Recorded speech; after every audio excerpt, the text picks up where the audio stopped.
Roy CS dulu menantang Jokowi untuk melapor, sekarang minta dihentikan penyidikan. Kalian selalu berkata, berjuang mewakili rakyat, kenapa takut dipenjara? Memang untuk rakyat, tapi rakyat kami di Wakanda. Memang untuk rakyat, tapi rakyat kami di Wakanda. Assalamualaikum warahmatullahi wabarakatuh. Jumpa lagi dengan Mukhtar Official. Kali ini kita akan reaction video-video terbaru. Masih di polemik tudingan ijazah palsu kepada Bapak Jokowi yang sudah jelas keasliannya. Dan kita doakan bersama semoga polemik ini segera berakhir dan pelaku-pelakunya segera bertaubat. Gerombolan Roy Suryo CS dulu menantang minta dilaporin, giliran dilaporin, memohon agar kasusnya segera dihentikan atau di SP3-kan guys ya. Berarti keluar mulut mereka tidak sesuai dengan mental mereka guys ya. Ternyata mereka takut dipenjarakan guys ya. Oke, biar tidak gagal paham, kita tonton cuplikan-cuplikan berikut ini. Kan Anda berjuang atas nama rakyat. Anda mengatakan mewakili rakyat. Walaupun saya merasa tidak Anda wakili. Tapi kenapa Anda takut bertarung di pengadilan? Kalau fisik Anda dipenjarakan demi kebenaran, Anda tidak akan dianggap salah. Karena Nelson Mandela 25 tahun di penjara menjadi presiden bagi negaranya. Saya akan apresiasi kepada Anda. Sekarang ada orang yang berbulan-bulan menantang Pak Jokowi, namanya Roy Rismond Tifa. Mengatakan, laporkan kami Jokowi. Laporkan kami saudara Jokowi. Kami menyiapkan 1000 pertanyaan. Jangan cabut laporan. Giliran dilaporkan sampai kesininya, kok malah minta dihentikan? Mental Karena Anda berjuang atas nama rakyat. Tersiram Anda air mengatakan di mewakili rakyat. Walaupun saya merasa tidak Anda wakili. Tapi kenapa Anda takut bertarung di pengadilan? Karena penjara, kalau fisik Anda dipenjarakan demi kebenaran, Anda tidak akan dianggap salah. Karena Nelson Mandela 25 tahun di penjara menjadi presiden bagi negaranya. Saya akan apresiasi kepada Anda. Karena itu Bung Roy, teruskan perjuangan ini. Saya tadi jam 18.12 malam ini chattingan dengan ajudan Pak Jokowi. Saya bilang, masih tetapkah RJ ditolak? Jawabannya ya. Ya, kalau ini tidak lagi ada RJ, terus Irwasum suruh menghentikan, tidak ada dasar yang bisa menghentikan itu. Yang bisa Kadif Propam, Bang Ugro dulu. Panggil, bukan hentikan ya, periksa kenapa Anda tidak sesuai norma menjalankan aturan sesuai dengan hukum dan atau perkap. Tapi yang namanya Irwasum tidak punya kewenangan. Makanya ada gelar perkara khusus. Nah mereka ini Bang Refli, ini sayangnya Bang Refli kan di tengah masuknya. Karena dulu pengacara yang lain itu banyak kompor-kompornya gitu loh. Nah jadi mereka ini kan sudah tahap udah berlangsung semua ini Bang Ugro, Pak Ugro. Dilaporkan, diperiksa, lidik, sidik, tersangka, gelar perkara khusus, datangkan ahli, limpah ke kejaksaan, kembalikan P19, kemudian akan diserahkan lagi. Semua tahapan sudah dilakukan. Terus bagaimana mau sudah dihentikan? Makanya dari awal saya katakan, lakukanlah upaya hukum pra-peradilan. Karena nanti, loh kok ketawa? Karena itulah salurannya. Masa Anda suruh Pak Ugro bicara di media dengan Pak Din Samsudin, Pak Muhammad Sobari, Pak Muhammad Sobari bilang, saya datang untuk membebaskan Roy Rismond dan kawan-kawan. Emang Pak Muhammad Sobari siapa? Bapak bukan presiden yang punya kewenangan yang juga terbatas seorang presiden. Saya kira inilah orang-orang yang terhasut. Dalam dugaan saya, karena perilaku Roy dan kawan-kawan, kami berada pada orang yang objektif. Kalau saya melihat yang di sini, yang dikatakan tidak ada yang namanya tanda tangan. Saya mau tahu juga, di 2012 ada nggak tanda tangan? Kan dibilang 2014 kan? Jadi ini 2014 ini manual. Jadi fotokopinya proporsinya beda. Berbeda proporsinya. 2019 proporsinya lebih rapi karena ada format khusus untuk mengupload. Mas Andi Aswan. Kalau nggak bisa masuk. Mas Andi, berarti fotokopinya rusak ya? Bisa ngecilkan ukuran tuh? Gimana? Gimana ceritanya Mas fotokopi rusak? Kalau ngecilkan ukuran itu tetap proporsional Mas. Mas Aiman mau nggak cetak foto tapi tiba-tiba jadi mengkerut? Mau nggak? Jadi Bang Roy ini jadi tukang fotokopi sekarang. Saya mah ahli fotografi. Ya fotokopi beda kan? Memang lo ya beda. sama. Jadi begini. Prinsipnya sama. Lah ini kan ini ada ada 2014. Prinsipnya 2019. mengerut tuh gimana? Kalau Silon kan sudah jelas. Enggak, kan? sebentar. Nggak masuk. Sebentar, Mau kita Silon, coba. nggak ada hubungannya. Ini 2014 lebih kecil, 2019 coba kita lihat. Bukan lebih kecil, Mas. Nah. Mengerut ini tuh proporsif. Ini ukurannya coba, ini ukurannya berapa? Ini ukurannya kira-kira 4 kali Ini 6. sesuatu hal yang nggak masuk akal untuk membicarakan masalah ukuran. Jadi tulis. Masuk akal bagi yang punya Bagaimana akal. masuk akal ukuran? Ini Mungkin nggak- fotokopi. mungkin nggak Orang masuk aja akal bisa bagi yang nggak nge-register punya akal. fotokopi karena apa? Misalnya Ada yang terlalu besar. ada yang atau dibandingin terlalu nggak? pendek. Ini kan hasil fotokopian sebenarnya kan. Bukan persoalan ijazah yang asli yang difotokopi kan bisa saja Oke. lari-lari itu kan tidak bisa ukurannya juga Bung Aiman. Ketika kita berbicara ini berdebat ini nggak ini karena memang berbeda ini. Ini kalau orang waras lihat. Debat panas antara Bang Andi Asvan dengan Roy Suryo ya. Roy Suryo mempermasalahkan fotokopian ya guys ya. Benar sekali guys ya. Kalau fotokopian itu bisa aja berubah dan kadang-kadang tintanya pun kadang-kadang tidak sama ya guys ya. Roy Suryo ini selalu mengada-ngada guys ya dan selalu mencari pembenaran diri sendiri. Iya, kalau orang waras lihat, tapi orang nggak waras nggak kelihatan kalau ini error. Itu aja udah. Anda sudah melakukan itu dengan Saya menggunakan sudah. Memangnya Roy Suryo waras gini ya?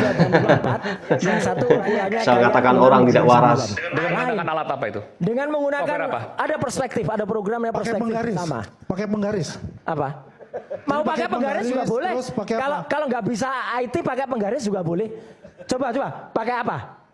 Alatnya namanya apa? Ayo. Pokoknya begini. Kalau dia belum latihan belum bisa nanti. Kebenaran relatif. Kalau relatif itu Anda ketahui, bantailah di bidang relativitas itu. Jangan di bidang di wilayah-wilayah yang lain. Hantamlah metodologinya, hantamlah pendekatannya, hantamlah temuannya, hantamlah bagaimana mereka melakukan sesuatu yang namanya descriptive analysis. Bukan dengan pidana, bukan dengan penjara. Sudah saya katakan ini mereka meneliti di luar wilayah aturan-aturan etik, nilai dan urusan-urusan dalil-dalil pasal-pasal agama. Oke. Karena itu saya bilang I am devil's Saya jawab. advocate. Saya jawab. Saya nanti jawab dulu. Mas Sobari, Mas kan mantan wartawan, pernah jadi direktur budayawan. Oke, saya mau diskusi sedikit. Pakai mikrofon aja. Kalau kita, kan tadi katanya ahli metodologi Pak, Ya. kalau kita meneliti satu objek, katakanlah kepala daerah, si A, kita dengan menggunakan metodologi kajian, ada interview, ada sampel, ada data-data yang kita punya, wajib tidak kita datangi si objek yang dimaksud karena dia objek utama dari kajian? Wajib tidak? Yang dikaji kan ijazah, bukan orang. Nah, yang punya ijazah itu siapa? Emang barang mati itu? Yang tidak ada yang punya? Kan bukan tidak tak bertuan itu. Itu kan milik seorang Joko Widodo. Betul, Wawancarai dong Joko Widodonya, pasti apa tidak? betul.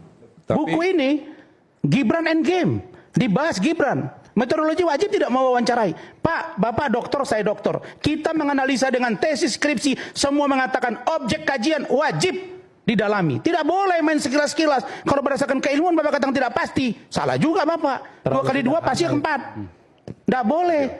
Jadi ini menurut saya. Kelihatan sekali guys ya, Bapak Sobari kebingungan menjawab pertanyaan dari Rasman Nasution guys ya. Kelihatan sekali dia mengeles kayak mau mencari jawaban apa yang tepat ya. Kelihatan sekali mimik wajahnya kebingungan ya guys ya. Ini ada penulis di sini ngomong sendiri. Bukan, maksud saya, Mas Roy. Terlalu banyak. Kok saya, makanya terlalu banyak omong saya ini. bicara dengan Pak Sobari, Oke. kok Anda yang ribut? Ya, oke. Anda ini harusnya kami kasih. Ini kita bicara Silakan. intelek sekarang. Ya, oke, saya sudah paham. Iya. Silakan Pak Sobari. Kalau seandainya iya betul yang diteliti ijazah, tapi yang punya ijazah juga harus diteliti juga dong, diwawancara juga dong. Silakan. Itu soal pilihan. Soal pilihan etik. Ya guys ya. Bukan Cara kewajiban. Bapak Sobari menjawab ya. Pertanyaan saya bukan kewajiban. Kewajiban nanti dulu. Agak ragu-ragu Karena kayaknya ini kalau jawabnya. kita menjelaskan apa yang namanya methodology, itu very long story, long journey. Nah, long journey itu pelan-pelan dulu.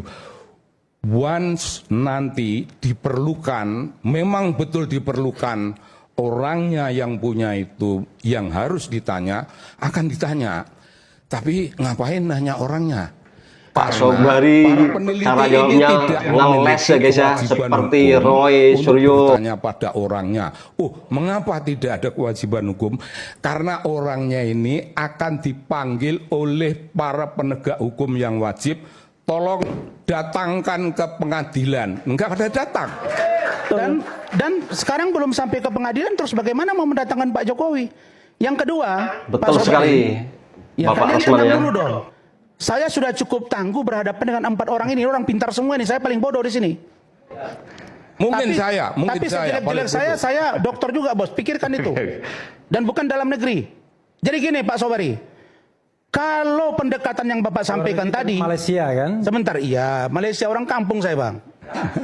Yang saya mau katakan, kalau ada metodologi, terus kajian objek tertentu tidak dilakukan pendalaman terhadap dia, lalu kemudian dengan konsep panjang dan lain sebagainya, Pak, ijazah Pak Jokowi dikatakan 99,9% palsu.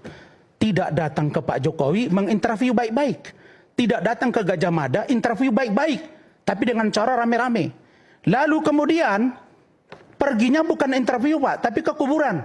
Ini ngaco. Terbit Masya satu buku. Allah, ya, ngeri sekali guys ya. Terbit satu buku. Nanti saya beri lagi. Saya kan bicara dengan Pak Sobari. Enggak, ya saya udah paham. Jadi gini. Terlalu banyak Saya- sudah ngomong. Bentar. Jadi gini, maksudnya begini. Jadi saya jelaskan, saya udah paham maksudnya, Bung Ya. Rasman. Tidak pernah diwawancara Pak Jokowi, tapi keluar kesimpulan. Ya, Apakah ijazahnya 99,9% palsu atau misalnya Gibran Ya. Endgame Ya. Wapres tak lulus tak lulus ijazah, tak lulus SMA. tak lulus SMA. Ya. Jadi belum mewawancarai objeknya, Ya. tapi kemudian sudah menyimpulkan. Apakah Ya. itu salah? Yang namanya objek itu memang bukan manusianya. Bukan manusianya. Walaupun pemiliknya adalah manusianya. Udah ngawur ini. Pemiliknya. Betul sekali ya, ngawur sekali guys ya, cara Pak Sobari mengeles. Jadikan objek wawancara. Tapi dalam jangan bilang ngawur, saya mengerti metodologi. Jadi metodologi bisa dibenarkan sepanjang urusan-urusan yang menyangkut jejak ijazah, sejarah ijazah, Oke.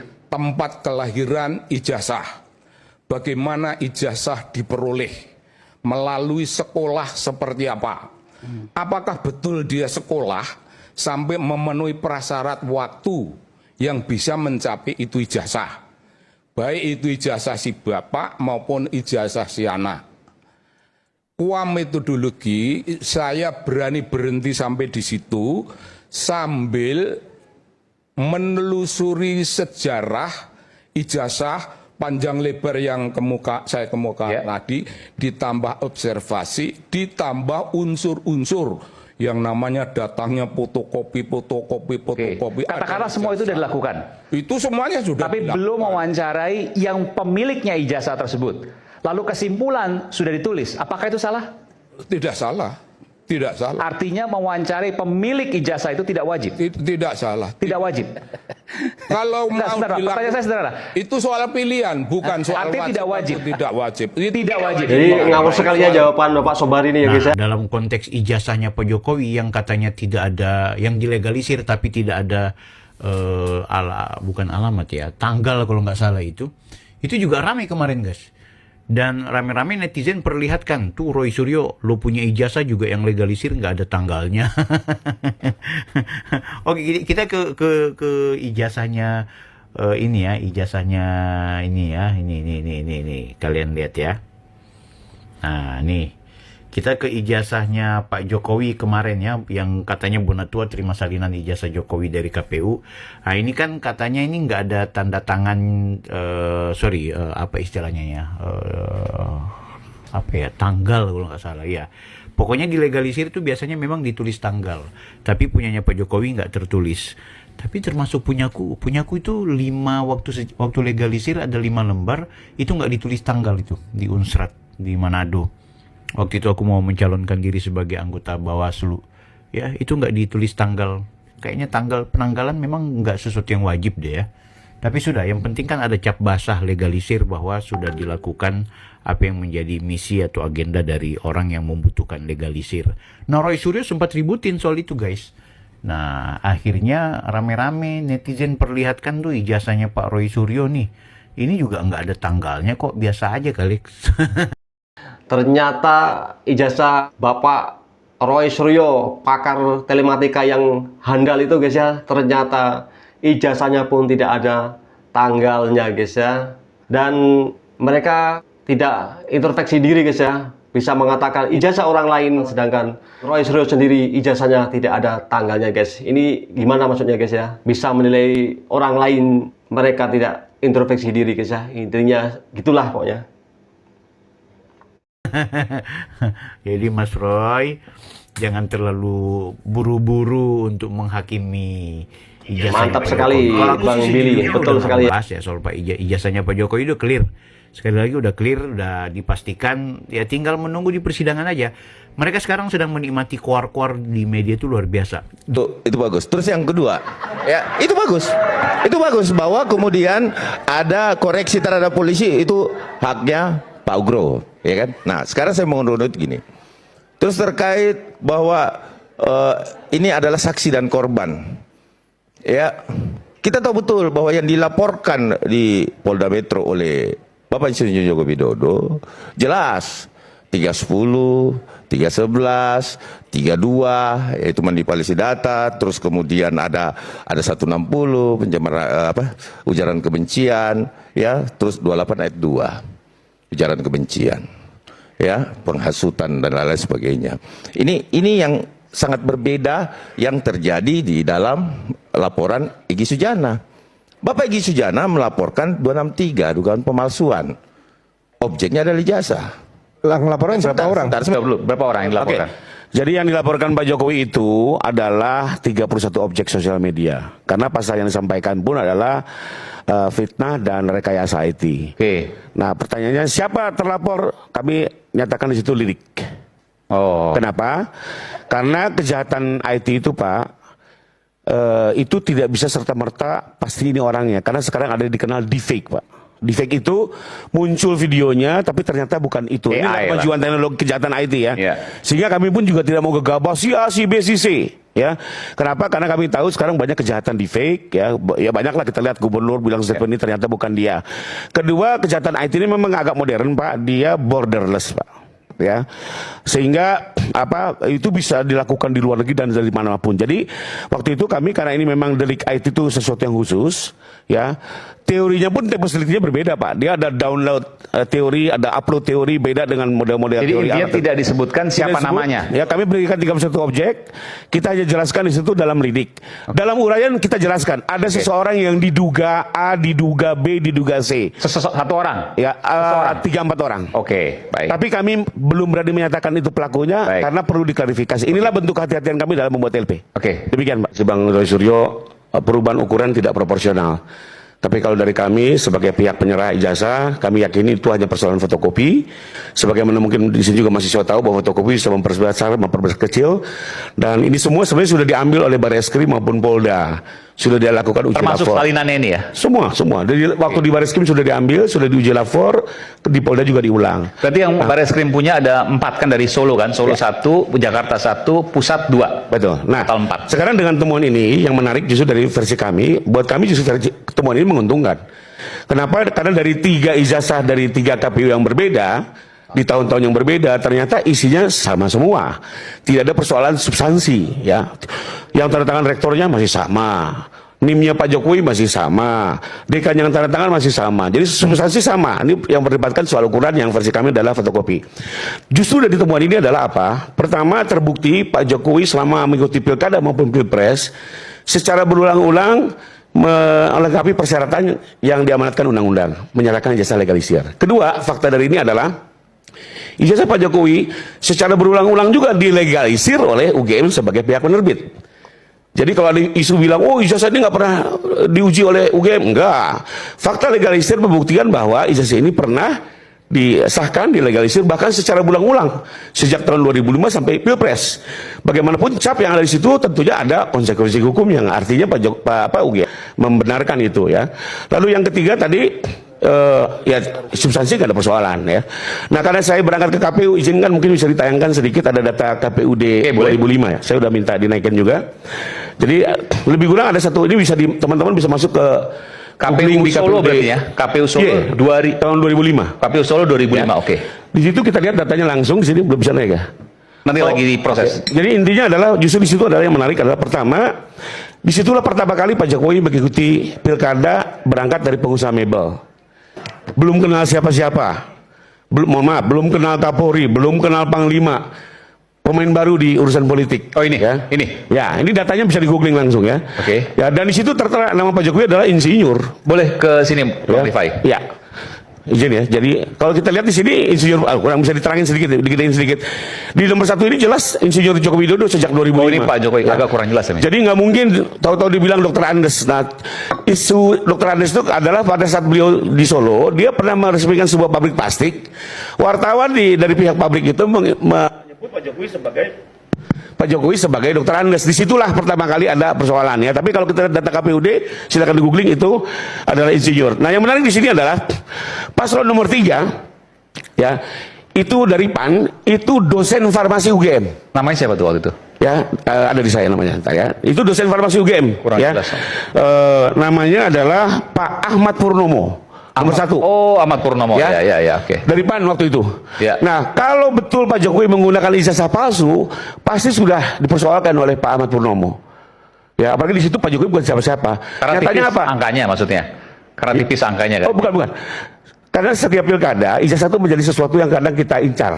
Oh, ya. oke. Kalau betul-betul saat itu Pak Jokowi menggunakan ijazah palsu, pasti oleh Pak Ahmad Purnomo dari PAN, karena dia dosen farmasi UGM, dia tahu betul ini alumni atau bukan, pasti sudah akan dipersoalkan dan sudah menjadi sengketa. Nyatanya sejak 2005, 2010, 2012 masuk Pilpres 2 kali tidak pernah persoalan ijazah ini dipersoalkan. Artinya betul ini asumsi ya. Tapi artinya dalam setiap pilkada kebetulan juga saya Bang Refli sering lah kita di MK ya dalam sengketa pilkada. Ijazah itu sesuatu yang dipersoalkan. Jadi fakta ini membuktikan bahwa hasil penelusuran Pak Roy dan Budak Tua termasuk juga fakta di KPU semakin menguatkan bahwa ijazah Pak Jokowi benar adanya dan sah dikeluarkan oleh UGM. Itu mungkin sekali ya, Bang Rifai ya. Jadi tidak bisa diambil sendiri 2 orang di SP3 yang lain tidak. Karena penghentian penyidikan itu walaupun dikaitkan dengan restoratif justice ya, itu alasannya juga harus jelas ya. Saya tidak mengkritisi karena Benar kata pepatah lama, bergaul dengan orang dungu membuat kita jadi dungu. Ini pencetus SP3 secara instan guys ya, tidak melalui proses dua belah pihak. Dia langsung cabut seperti mencabut singkong guys ya. Ini Bapak Ugro Seno, mantan Wakapolri guys ya. apa dasar penghentian penyidikan, tapi selalu dikatakan dengan RJ. Tapi harus jelas RJ dalam rangka apa. Ya. Jadi karena kebetulan yang dihentikan 2 tersangka itu statusnya tidak meninggal dunia, kan? Kalau meninggal dunia lain ya, tapi kan tidak meninggal dunia, berarti yang masih hidup yang lain juga harus dihentikan. Ya.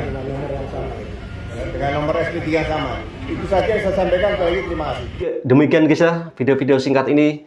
Setelah disimpulkan Roy Suryo CS ternyata yang mengatasnamakan berjuang demi rakyat ternyata takut di penjara. Tidak sesuai dengan ucapannya yang berkuar-kuar. Ternyata setelah mendekati persidangan mentalnya langsung anjlok ya guys ya, seperti kerupuk. Terima kasih telah menonton video-video singkat ini. Selamat menunaikan ibadah puasa bagi yang menjalankan ya guys ya. Mohon maaf lahir dan batin atas segala kesalahan. Semoga di bulan ini Allah senantiasa melimpahkan kesehatan, keberkahan dalam setiap langkah dan umur yang panjang yang barokah. Amin. Salam waras. Wassalamualaikum warahmatullahi wabarakatuh.